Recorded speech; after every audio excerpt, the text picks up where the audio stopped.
Welcome to Picks with the Professor, the show where a real statistics professor gives you sports betting tips. This is College Basketball Tuesday, February 13th. Cousin Jared, how was the Super Bowl for you?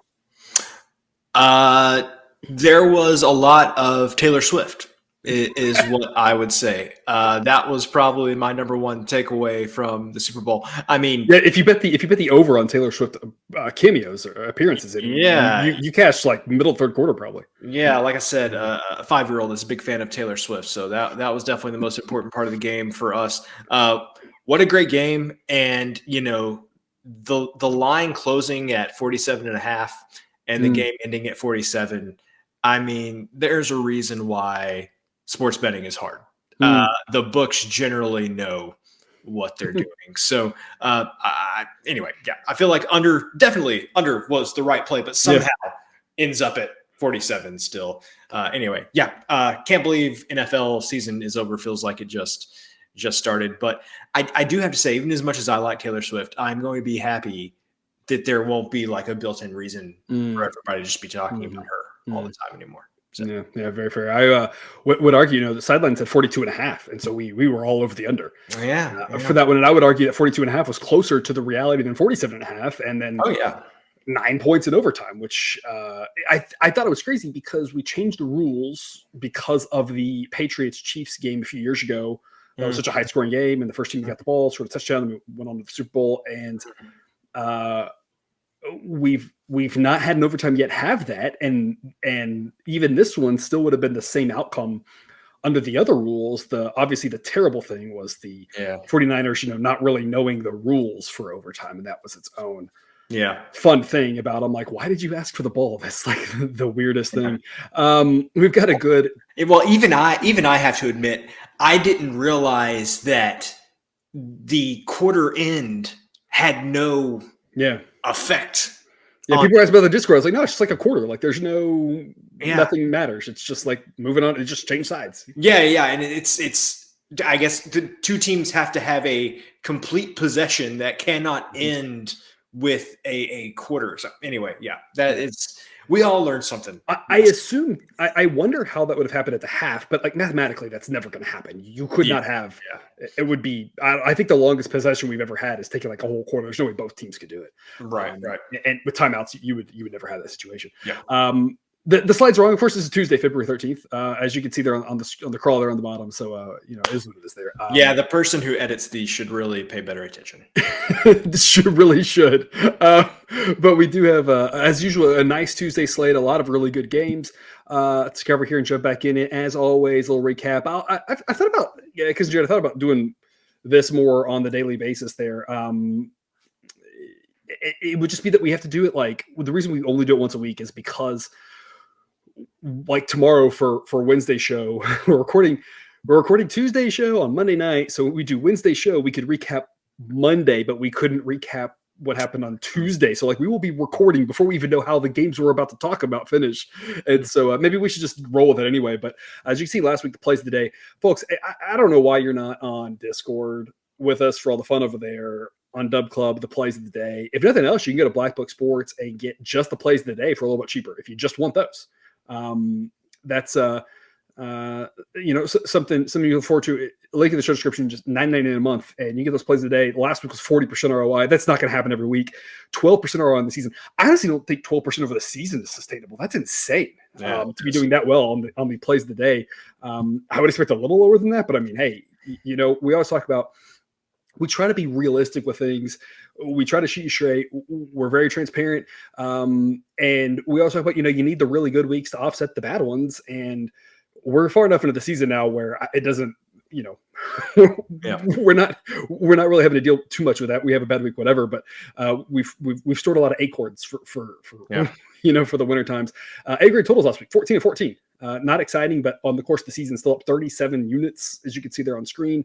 Nice little 3% ROI there. Free show picks weren't actually great last week, but again, that happens. We're still positive on the season. And it's like we talk about, we're transparent. We're not going to win every game. We're not going to win every pick. We're not going to win every night. But as you can see, on the whole, still things are good. And I decided, I was like, hey, let's have some fun with this and make a hockey recap slide for the hockey model. People over on Dub Club.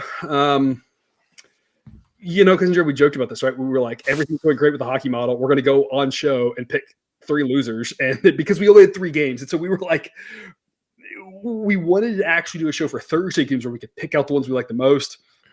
But last week was only 3 college basketball games on Friday. We did a show on Friday. We're like, oh, there's 3 hockey games. We'll do 3 games. And of course, we were like, yeah, we're going to lose those. And every other day has been insanely good with this hockey model. You can get that over on Dub Club as well. We'll do another hockey show this week. We will do it Wednesday night for Thursday's games, so that we'll actually have more to pick from, and hopefully a better showing than 0-3. I guess started from the bottom with regards. Yeah. But as you can see there on screen, everything's going well with the hockey so far. Because we have not talked about this, so I have not given you a response to say about this.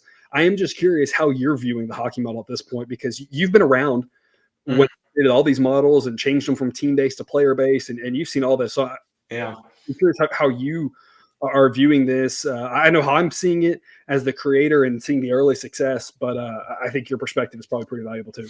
Yeah, so, all the caveats still apply. You put this disclaimer out to the people on Dub Club every day when you send out the picks that a big part of the way that Sideline is tuned is based on historical data, and we just don't have a lot of that for NHL right now. With that being said, over the course of time, generally Sideline, if it starts out hot, it lasts a while.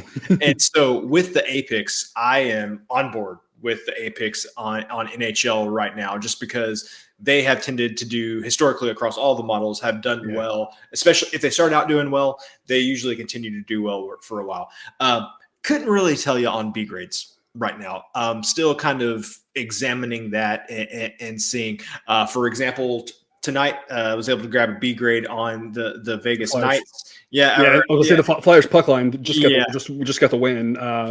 It was a B grade pick. Yeah, and so anyway, I'm kind of picking and choosing my spots there. I don't have a good feel for B grades yet. But A grades, sign me up. I mean, look at there, 80% ROI, only 10 games, small sample size. It's not gonna last. but clearly, it's not terrible. Yeah, it's not terrible. I feel like I can tell you that A grades are not terrible. Yeah, well, and we had this with college football. We talked about it with college basketball as well.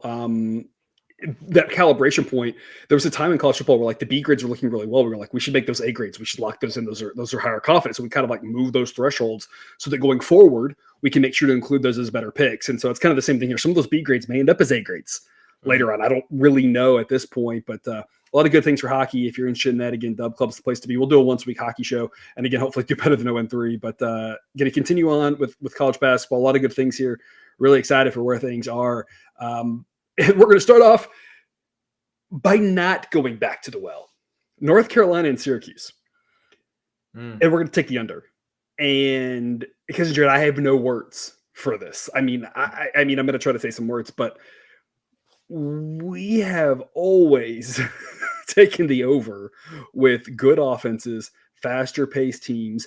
We have preached all season through 14 weeks now. 13 weeks, 14 weeks, I don't even know how many weeks, whatever we're at. And the books just haven't caught up. And all of a sudden, lo and behold, the model's telling us A grade under on 156.5, projects about 150. Between a North Carolina team that plays fast, is a good offense, and a Syracuse team that plays fast. All I can think of is has to do with Syracuse having a better defense than offense. Now, Syracuse is interesting because sometimes it seems like Syracuse goes out there and decides to not play defense at all. And that randomly can get them into some higher scoring games. But otherwise, I guess their defense is better than their offense. That's what the model is telling us. Because what is your take on this game that we finally have an under in a game like this where we've been just almost exclusively in games like this over all season long? Yeah. So the thing is that yes, Syracuse can. Okay, we know about North Carolina. I'm not even going to talk about North Carolina. I'm talking about Syracuse. So Syracuse can play some high scoring games for sure. A lot of those games, and I'm talking about the ones that have gone easily past 150s into the 160s, 170s, have mostly taken place on the road. It's very strange. It's as if their defense plays a little bit better at home. They have actually only gone over this number at home twice in conference play. Well, Make that 3 times.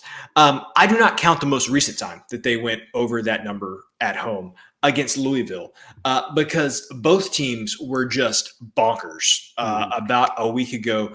Both teams shot over 44% from 3-point range. Both teams shot over 53.5% from the floor. Louisville got 14 offensive rebounds. That was just a perfect setup against a Louisville team that's obviously, not very good. Yeah. I'm just writing that off as hot shooting. But man, you go look at how Syracuse has done on the road, and it's just every game goes into the 150s. So that is the primary thing for me here is Syracuse defense seemed to play much better at home. The other thing is man, this like seems to be a strong signal from sideline, right? Like it doesn't just arbitrarily throw out A-grade unders on North Carolina games. And so when it flips the switch like this, like Alabama State, sure. Yeah. But yeah, not North Carolina. Yeah, not North Carolina. And so this is one where it just really grabbed my attention, and I definitely trust sideline to see things more accurately and have a better idea of some of the underlying factors in this than I can see with my naked eye. So when sideline flip-flops like this, I'm going to jump on board. Yeah, and it's a reminder, right? There's no locks in gambling. We do not know what will happen in one game. One team could get hot, and this game could land in the 170s. This game could be like 69-58. If neither team shoots well, like anything can happen in college basketball in one game, right? So we always want to preach, limiting what you wager on each game, 2-3% or so of your bankroll on one game on average. Even though we like this pick, we think it's a strong signal. We think on average we land around that 150 mark, but that doesn't mean that this one game won't be at 157 or 156. We don't really know. We just think we've got some value in this number. It's a good long-term play, and that's what we've been preaching all season with these A-grade totals is that they work more times than not. And we're getting a good return on our investment. We're having fun with it, and we're making money, and that's what matters. That doesn't mean every game does, right? But just to dive in deeper a little bit there, and what you were saying, Cousin Jared, they give up 99 on the road to Wake Forest. They give up 80 on the road to Boston College. That seems tough to do. Yep. They give up 103 the first time they played North Carolina on the road, and I think that's partially why we're getting some value in this number because people are like, oh, well, UNC got to 100. Right. Last time. But like you said, Syracuse plays a little bit different at home than on the road. That was a game where North Carolina didn't even really shoot from 3 that well. So, I mean, there's a lot of reasons to think that this North Carolina team is a lot better than Syracuse. But you don't tend to see 40-point games like that in conference play on the road, or in this case would be on the road for them as well. So, there's kind of a weird game. You talked about the home road stuff. The other thing I kind of want to mention, Syracuse has gone over as many times as under this year. It's 50-50. North Carolina has actually gone under more times than they've gone over this season. And that was really a surprising fact to me because we think about this North Carolina team as great offense, great tempo, but you can see on screen their defense is actually better than their offense, according to Sideline. And so, I guess that's what it's picking up on. It's picking up with this North Carolina team isn't really one of those teams we've talked about that has flown over a lot. The Purdues of the world, the Arizonas of the world, some of these better, faster teams that we've talked about, or faster, or in Purdue's case, teams that get sped up, that we've just been rocking and rolling with the overs. North Carolina is just not one of them. And so, again, on average, we think that this goes under 156.5. Pretty strong A-grade pick for us there. And again, as you can see there on screen, if you're new or not new, we are now proudly sponsored by BetUS. We encourage you to check them out. That link's in the show description. You get a 125% first deposit bonus and a bunch of free bets as well if you check them out. If you are interested in adding another book to your repertoire, to always price shop and get the best deals out there. Encourage you to take a look at them. As always, we appreciate you listening to the words from our sponsor. BetUS, America's favorite sports book, where you can bet on everything anytime. Sportsbook, live betting, and casino. To celebrate 30 years in business, we have the best bonuses in the industry. Get a 125% sign-up bonus and up to 30 risk-free bets. So what are you waiting for? Join now. BetUS, where the game begins. 9 p.m. Eastern. There's actually 2 Big 12 games at this time slot. We'll talk about one of those in the after show. The extended cut with my Baylor Bears playing at Oklahoma. The other Big 12 game, another Big 12 game, I don't more than that, I don't even know. UCF and BYU. BYU this last week at home played a pretty good game and kind of dominated that one. was up by 10-15 against Kansas State for most of the second half, and then at the very end just kind of stopped playing. Because, Jared, I think that's kind of the only fear I have with this one. They should be up big on this one against UCF as well. We just got to get to the finish line. I'm hoping that what happened on Saturday is a little bit of a wake-up call for them. Kansas State and UCF are probably pretty similar. Kansas State might be a little bit better, but there's not a ton of difference between those two teams. They both have had some really great wins. They both beat Kansas at home, which at least as of right now, Texas Tech is doing as well. So apparently that's not the hardest thing in the world to do. But, you know, they're decent teams. They're not great. The Big 12 is strong top to bottom. They're towards the bottom, but that doesn't mean they're bad. It's just they're in a really good conference. And I'm kind of just hoping that, you know, that game against Kansas State got to like 3 or 4 points late, and that's just a bit of a wake-up call for BYU to finish the game strong. Don't fall asleep at the end. We're going to lay 10.5 with BYU. Model says you can see on screen that they should be favored by 13.6. B grade value, BYU probably wins. We think it's more likely they run away than not. As good as UCF's defense is, they should just be really overmatched against BYU, who also has a very good defense, but a much better offense. Jared, what's your take? I mentioned this last week or the week before that. Maybe it was last week when we talked about Georgia Tech and the Wake Forest game and how Georgia Tech had 2 really good wins this year, but look past that and wasn't really seeing much. Feel very similar about UCF here, where you've got the 2 wins that you mentioned, Kansas at home and beating Texas on the road. So two good wins for them there. But past that, you would be very hard pressed to find anything very impressive about this team, and especially on the road. They just do not play as well on the road as they do at home. Like at home, they were able to kind of hang around with Baylor a little bit. They beat Oklahoma, but you go look at them on the road, and really it is that one game. They beat Kansas at home. The one game at Texas that they won, where that's really all they've done on the road all year. And that just jives really well with, and we know how I feel about BYU at this point, especially BYU at home. So this was just kind of a perfect matchup. Kind of on the BYU side, they have had no problems putting teams away, especially teams of the caliber of UCF. When you look at those teams that they've played in conference, I mean, they beat Iowa State by 15 at home. They beat Texas by 12 at home. I mean, I just feel like they're beating those teams by double digits. I like the odds of the same thing happening against UCF. Yeah, and again, they had Kansas State in the same spot. They just kind of let it go late. So the hope is they learn from that and they do like they did against Texas, which was, you know, hang on to that big lead like they did against Iowa State. Just hang on to that big lead. They obviously lost at home to Houston, different world, and they lost at home to Cincinnati. And that was a very confusing game, but that's kind of the benefit sometimes to laying a number like 10.5. If they're going to lose and they lose, who cares, right? You don't have to worry about it because we always talk about how we know we're going to lose some picks. That's part of it. We're only thinking about how do we win more than we lose, right? How do we make a positive return on our money? And so, you know, if BYU pulls a Cincinnati and loses, who cares, right? But in a normal game, that was a very weird game where I think BYU shot like 3 for 35 or something from 3. In a normal game, this BYU team is just so good. Like you see on screen, both really good defenses, but BYU's offense is just incredibly good. Southern has them as the 11th best team, and they're just part of a loaded Big 12 where it's just you have no idea what's going to happen, who's going to come out of that at the end on top. But you've got a chance to see some teams make some deep runs in the tournament because that conference is just loaded, and BYU's part of that. I think they're getting a little bit overlooked because of that, and maybe a little bit too much respect, like you said, to UCF because of a couple big wins, but not really a lot behind that. And if you're interested in getting all that information on every single game, you can sign up on Dub Club. There you go. This is the promo code, $5 off your first month. Link in the show description as usual. All sorts of benefits. If you skip past it, all those recap slides at the start, make a little money, have a little fun. Always good times over there. So check us out on Dub Club if you haven't yet. To wrap us up with Nevada hosting New Mexico.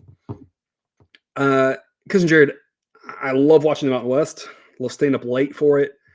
We record usually a little bit later, so it's usually kind of like as I'm editing and uploading and stuff, that's what I'll have on. I do not know what to make of the Mountain West. Every night I turn around, there's like an upset happening now. This game sets up to be really good, in my opinion. I think, according to some, that's the second best game of the night. New Mexico's a better team, but on the road, I have no idea what's going to happen. We're on the under here. I'm going to call it a B plus grade. 156 would get it to an A grade. And so for those of you who look into the grades and discrepancies and different things like that, note that 156 would be the A grade. On a light slate like Tuesday, you're probably not putting all your money to work like you might on a Saturday. And so the only difference between 155 and a half and 156 is the, that push protection 156. That's worth something. So I'm not saying play it as an A grade. I'm just saying play it as a B plus grade, a little bit more than a B, maybe not quite an A.